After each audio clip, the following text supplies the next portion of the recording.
Pinaka-common na mental disorder na nakikita sa mga bata ang Attention Deficit Hyperactivity Disorder o ADHD. Ilan sa mga sintomas nito ay ang kawalan ng focus sa ginagawa, hindi pagbibigay atensyon sa sinasabi ng magulang o guro, walang tigil na paglilikot, at walang habas na pagsingit habang nag-uusap ang iba. Ang likot lang ng bata, kung ordinaryong likot lang yan ng bata, sabihan mo yan, ihinto eh. Ha? Sabihan mo muna yan, ihinto yan for a few minutes. Tapos may lilikot na naman. Ang ADHD, hindi mo sabihan yan.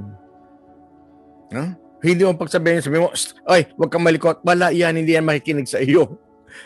Laro, takbo ng takbo yan, akyat na akyat yan, hindi mo yan mapipigilan.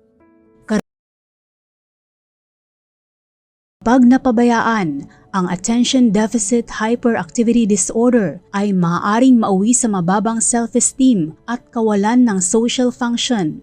Pero kapag nagamot ito ng maaga, pwedeng makapamuhay ng normal ang taong may ADHD. Pero importante, bata pa lang yan magamot na.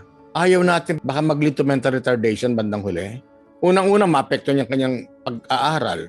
Hindi yan pwedeng makasama sa mainstream. They can be prone to accidents.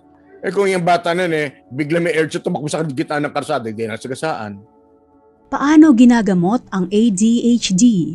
Alamin mula sa Doctors on TV ngayong linggo, alas 11 ng umaga, dito lang sa UNTV. Beth Lamodo, UNTV News and Rescue.